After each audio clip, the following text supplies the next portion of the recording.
Muy buenas a todos, Ayuners. Bienvenidos a un nuevo capítulo de nuestro podcast. En este caso, vamos a hacer una aproximación y un gran repaso a la explicación del por qué hay personas que con el estrés tienen la tendencia a coger mucho peso y hay otras personas que, en cambio, cuando pasan periodos de estrés, pasa justamente todo lo contrario, que pierden mucho peso. Y esto se debe a, bueno, entre otras cosas, a una situación hormonal que define muy bien la situación, que es la que quiero compartir con vosotros. Así que, vamos a ello. Así que, antes de empezar, quiero recordarte que con motivo del lanzamiento de mi nuevo libro, Ayunízate, que estará disponible a partir de la segunda semana de enero de 2022, con el motivo, estamos muy contentos en el equipo de que haya salido este libro con una nueva actualización de la bibliografía científica y de toda nuestra experiencia en el mundo del ayuno. Con este motivo vamos a realizar un reto a finales de mes de enero, que podrás descargarte aquí abajo las fechas y demás, para realizar todos juntos durante 6 días un viaje por el ayuno, tanto ayuno intermitente como ayuno prolongado, donde haremos esos días centrales. De esos 6 días, los 2 días centrales serán un ayuno prolongado, donde te enseñaremos cómo hacerlo de forma correcta, con el paso a paso, sin cometer errores, y te enviaremos toda la información para que lo tengas. Y además lo haremos conjuntos, o sea, lo haremos todos juntos en una plataforma digital donde compartiremos la experiencia, haremos masterclasses y muchas sorpresas que vendrán para que empecemos todos el 2022 con la máxima fuerza, la máxima energía y los mejores hábitos. Así que no pierdas ni un minuto y haz clic en el enlace que tienes en la descripción de este podcast y apúntate ya. Venga, y ahora vamos a hablar sobre tu hígado, nuestro hígado, un órgano fundamental para la salud. En primer lugar, vamos a hablar de qué es exactamente el estrés. Para que sepáis, ya esto designado y mencionado por la OMS, que detrás de cualquier patología de cualquier índole, de cualquier etiología, es decir, de cualquier origen, cualquier expresión de enfermedad del organismo humano, hay un porcentaje en el que detrás de ello hay un contexto de estrés importante. Y hablamos de un porcentaje muy alto. Este porcentaje, la OMS, por ejemplo, lo ha estimado entre un 60 y un 70% de la situación o de las anomalías que le pueden pasar a una persona, a un organismo humano. Detrás de ello, el 60-70% hay un contexto de estrés, es decir, algo que está desequilibrando mucho, sobre todo nuestro sistema nervioso y nuestro sistema hormonal. Antes de empezar, me gustaría refrescar, seguro que muchos de vosotros ya lo sabéis, pero para que no exactamente qué es el estrés, ¿no? Porque hablamos mucho, ¿no?, del estrés, de que si estoy muy estresado, que tengo mucho trabajo, que qué estrés, tal, pero ¿qué es exactamente? Porque el estrés es un mecanismo fisiológico de nuestro organismo, es decir, que el estrés está incorporado en nuestro ADN y nuestros cuerpos saben estresarse. ¿Por qué? Porque lo que están haciendo es responder ante un estímulo. Y eso es el estrés, la respuesta ante un estímulo. En su papel, lo que está intentando hacer el estrés es facilitarnos el contexto metabólico, el contexto fisiológico, para que podamos dar una respuesta ante este estrés y solventar esa situación que nos está sacando de nuestro equilibrio y de nuestro confort. Pero claro, aquí tenemos que hablar de dos tipos de estrés. En primer lugar, tenemos lo que llamamos el estrés agudo y en segundo lugar tenemos lo que llamamos el estrés crónico. Y vamos a relacionar esto cómo afecta a nuestro metabolismo y a nuestro peso, ¿vale? Porque, claro, el estrés del que hablamos, del que es fisiológico, del que es genético, lo englobaríamos en un contexto más agudo. Es decir, si tú tienes un estrés de forma puntual ante una situación que puede ser una discusión, un golpe, una infección que puede ser momentánea por una bacteria o por un virus, tu cuerpo para resolver esa situación va a estresarse.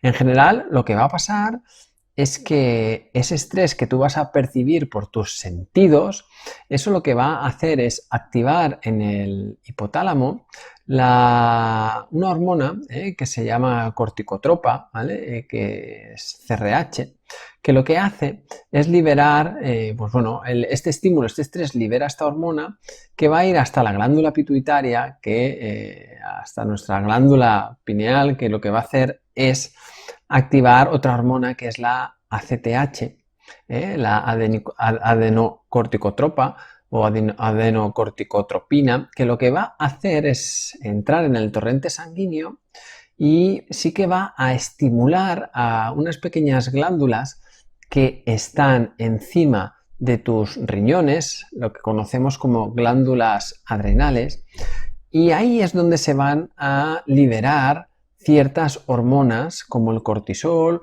o como las catecolaminas, la adrenalina y la noradrenalina, que tienen estas hormonas sí que van a tener un impacto directo sobre el sistema nervioso simpático. El sistema nervioso simpático es un tipo de estructura, es un tipo de sistema que lo que hace es gobernar funciones sobre todo de activación.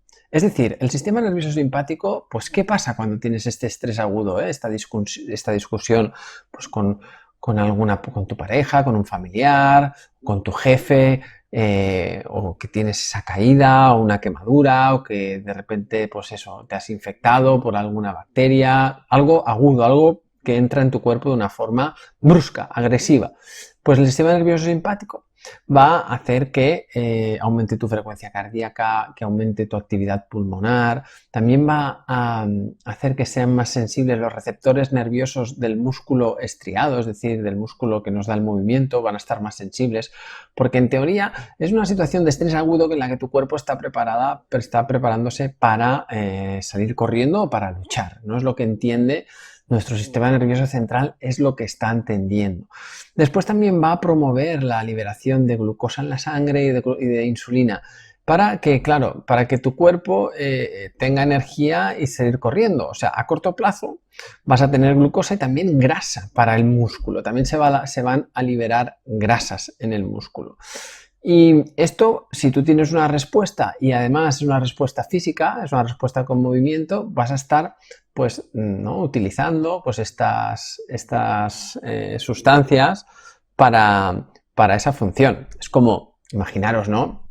Una gacela que está tranquilamente bebiendo agua ahí en el medio de la sabana y en una charca, en una laguna, y de repente está tranquila, ¿no? Pero escucha cómo se acerca un gran felino, ¿no? Se acerca pues un gran depredador y simplemente este sonido de estos pies caminando, ¿no? Acercándose, desencadenan pues eso, una respuesta en todo este sistema nervioso simpático que hemos descrito anteriormente, que ponen a todo el organismo de la gacela en un estrés fisiológico máximo para que haya una respuesta física máxima para poder sobrevivir a lo que le viene encima, ¿no? Al ataque de su depredador. Y esto, claro, así de forma puntual, pues en ese esfuerzo físico, pues salen, pues, ¿no? Se gastan todas estas sustancias.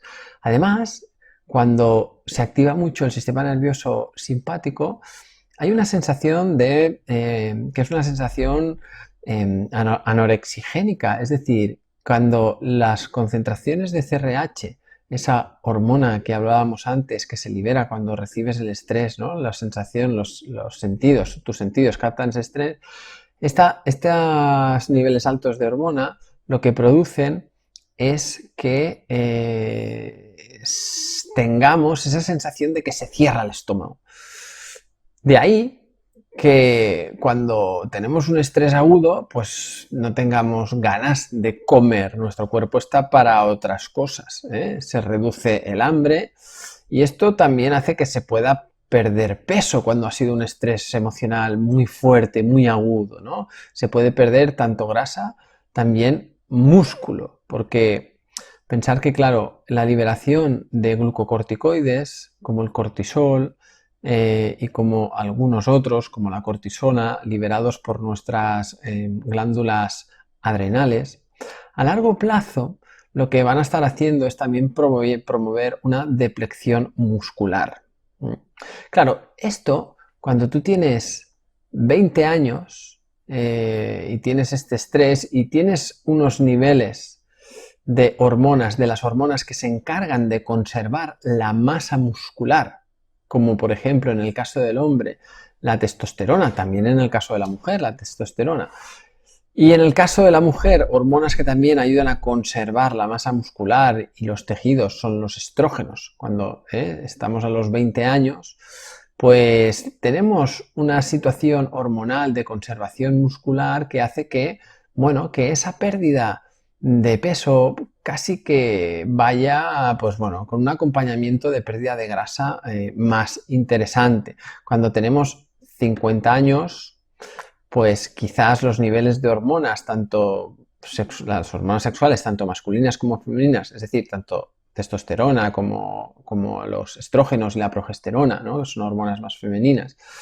están en niveles más bajos, donde ya no hay una tanta conservación muscular, pues igual este exceso de exposición a glucocorticoides, porque el estrés se está convirtiendo en crónico, ¿no? Estamos exponiéndonos de una forma constante, esto a largo plazo pues va a hacer que nuestro cuerpo tenga menos capacidad de conservar nuestro músculo y que vayamos perdiendo músculo, entrando en un estado que llamamos como sarcopenia. Entonces, claro, las consecuencias negativas en el metabolismo al enfrentarnos a una situación de estrés agudo, claro, todo depende de la situación en la que también se encuentre la persona previamente. Entonces, dependiendo un poco de nuestras características fisiológicas y de nuestra salud, vamos a ver que las consecuencias de un estrés y una pérdida de peso debido al estrés pueden ser, pues, en este sentido, muy diferentes, ¿eh? A los 20 incluso puedes ver que incluso te sienta bien, ¿no? El disgusto que has tenido te ha hecho perder ese exceso de peso en el que estabas, pero claro, hay personas que igual esta situación a los 50 parece que un estrés muy fuerte vivido durante unos días, pues casi que le pasen una factura de varios años de golpe de su vida. Cualquier proceso que te genere estrés y haga que estés liberando de una forma excesiva esta hormona de la CRH por parte de nuestro hipotálamo puede afectar a que se acaben inhibiendo la liberación de las hormonas que estimulan a nuestras gónadas, la conocida la GnRH, que es la hormona hipotalámica liberadora de gonadotropinas. Esto puede llegar a hacer que tanto los ovarios, en el caso de la mujer, como en el caso del hombre, los testículos dejen de trabajar. Es decir, el estrés puede afectar. Esto hay muchas chicas, ¿no? que tienen amenorreas hipotalámicas que son por estrés. También cuando se produce el estrés eleva mucho los niveles de prolactina y la prolactina puede inhibir el eje de las gonadotropinas para que las hormonas que nacen del sistema nervioso central y que viajan hasta los ovarios para estimular a la producción de hormonas sexuales femeninas y que se haga un ciclo menstrual fisiológico saludable, el estrés, en este caso el exceso de CRH o el exceso de prolactina, puede cortar, ¿no? Puede amputar esta conexión bioquímica y hacer que tengamos pues estos efectos negativos en la salud sexual, en este caso femenina. Entonces, si el estrés agudo lleva a un exceso de liberación de estas catecolaminas, siempre debe ser compensado con un retorno al equilibrio donde el sistema nervioso opuesto al que cuando estamos en el estrés está muy activo, que hemos dicho que es el simpático, es decir, ahora el opuesto se debe poner en marcha. ¿Y el opuesto cuál es? El parasimpático.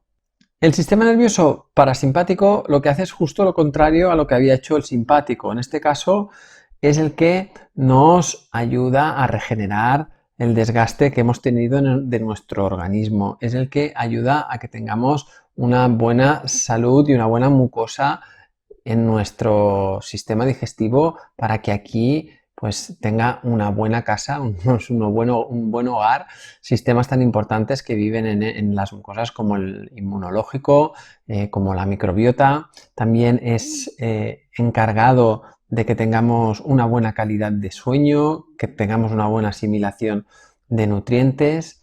Es decir, que es el que compensa todas esas situaciones que el sistema nervioso simpático, por el estímulo de estrés, ¿no?, agudo, hemos hecho que estuviera muy desatado. Vale, y todo esto es la situación que desencadena los estreses agudos, ¿no? Esas discusiones, esos momentos de conflicto, esas lesiones, esas infecciones. Pero claro, aquí uno de los efectos más importantes que está sacando al metabolismo de una correcta manera de funcionar es el estrés crónico. Entonces, el estrés crónico es cuando estamos constantemente expuestos a la liberación de estos glucocorticoides, como hemos visto, del cortisol y sobre todo la cortisona. Y esto tiene una serie de consecuencias negativas a largo plazo muy importantes. Una de ellas, sobre todo, es cuando hay mucho cortisol en nuestro cuerpo, estamos llegando a una situación de demasiado catabolismo muscular, o sea, demasiada destrucción muscular. El cuerpo va utilizando este tejido para, sobre todo, hacer gluconeogénesis, es producción de glucosa nueva, y para otras funciones de mantenimiento. También esto hace que el estar constantemente expuestos a glucocorticoides tengamos niveles de glucemia altos que provoquen que constantemente debamos tener unos niveles de insulina altos y esto desemboque en una resistencia a la insulina. La resistencia a la insulina es muy fácil que nos lleve a una situación de síndrome metabólico. ¿Qué es el síndrome metabólico? Pues alteraciones en diferentes sistemas de nuestro organismo como cardiovascular, hepático, metabólico, nervioso y demás, ¿vale? Entonces, esto va a hacer que estemos en una situación muy fácil de acumulación de grasa, es decir, de exceso de grasa, que por ejemplo, nuestro sistema inmunológico esté alterado, esté también sobreestresado y que para compensar un estado anímico de mala calidad, estemos buscando constantemente comida refinada con una muy alta carga glucémica y de grasas también refinadas. Este estrés agudo no tiene por qué ser solo emocional, ¿no? Si, por ejemplo, una persona está sufriendo constantemente una situación patológica que no resuelve, que genera inflamación constante, también puede ser un estrés que se cronifica en el tiempo para el organismo, también puede ser, pues eso, una lesión muscular de un deportista que no acabe de resolver y que genere inflamación constante. Al final, el estrés crónico, una de las características comunes en todos los diferentes escenarios es que existe una inflamación de bajo grado. La inflamación de bajo grado lo que está haciendo es debilitar, causar que el cuerpo tenga poca capacidad de producción de energía. La producción de energía me refiero a nivel celular, a nivel de las células de todos los sistemas. Entonces, si tus células de tus sistemas no tienen una buena capacidad de producir energía, vamos a empezar a notar cómo esos sistemas empiezan las funciones, ¿no? Y lo que deben hacer todos estos sistemas, ya sean hepáticos, renales, ya sean nerviosos, cardíacos, óseos, todos van a empezar a perder calidad y vamos a empezar a tener ahí una mala situación. Es por ello por lo que también muchas personas, para intentar camuflar estas situaciones emocionales que nos causan, ¿no?, el estar constantemente con una inflamación de bajo grado, con un estrés cronificado, estas personas no es que tengan un exceso de adrenalina constante, eso lo hemos visto más en el estrés agudo, sino que se encuentran con emociones que les generan pues estados de ánimos bajos, les generan frustración y les generan pues malestar emocional. Y es por ello por lo que muchas de estas personas, en un intento de buscar y de acercarse a la producción de un mayor bienestar, que de ello es responsable hormonas como la dopamina o la serotonina, puedan estar pues muy tentadas a buscar esta producción a través de, otra vez más, hidratos de carbono refinados. Y ahí, claro, ahí se juntan, como estáis viendo en toda la explicación, varios procesos que van a hacer que, si mi estrés crónico debido a esa inflamación y debido a esa resistencia a la insulina, todavía debido a que hace que la inflamación me produzca un malestar emocional, debido a todo esto, si encima yo busco ¿no?, compensar ese estado emocional comiendo alimentos ricos en azúcares procesados con un alto índice glucémico y los pongo en un cuerpo que tiene resistencia a la insulina e inflamación de bajo grado, eso va a ser muy fácil que el cuerpo lo convierta en más grasa, más tejido adiposo, más inflamación, porque seguramente esa grasa se va a convertir en una grasa visceral que es proinflamatoria y, como veis, todo un círculo vicioso que va generando todavía cada vez más, ¿no?, como el efecto snowball, ¿no? Cada vez la pelota se hace más grande, más rápida, más pesada y estamos ahí en una situación complicada. Así que, claro, no es lo mismo, por eso os comentaba antes, ¿no?, que una persona que hay que ver cómo afecta el estrés a las características fisiológicas de una persona. Si una persona, el estrés le va a afectar si es crónico, pero si ha tenido unos buenos hábitos durante su vida y tiene una buena sensibilidad a la insulina, una buena masa muscular, trabaja el ejercicio físico y tal, pues va a ir muy bien. Uno de los aspectos que nos va a ayudar mucho a solventar esta situación es el buscar el reducir la inflamación. Entonces, reducir la inflamación puede empezar simplemente por mejorar procesos de reparación y de descanso. Aquí entra muy a jugar el papel de los ritmos circadianos, tener una coherencia biológica con los ritmos ¿no?, y con las horas de ingestas.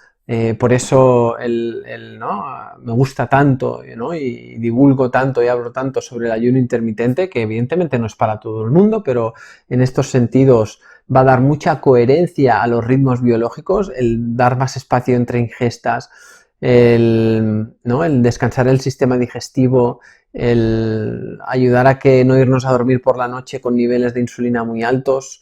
Todo esto podéis escuchar más podcasts en este canal, donde hemos hablado pues sobre todo cómo hacer todos estos temas en muchísimas ocasiones, y seguiremos hablando de ello también.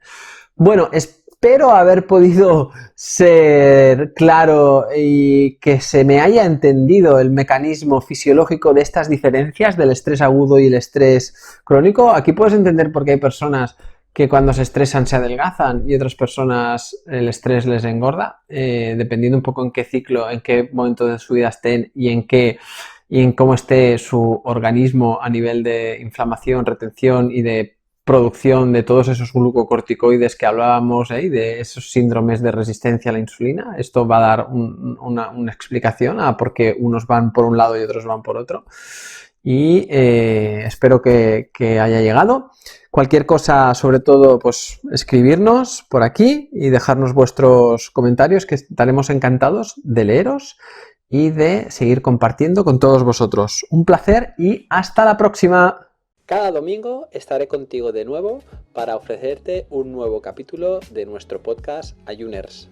Si quieres apoyar este podcast y ayudarnos a crear más contenido como este, nos ayudaría muchísimo que nos dejes una reseña de 5 estrellas en iTunes, Spotify, iVoox o donde quiera que nos escuches.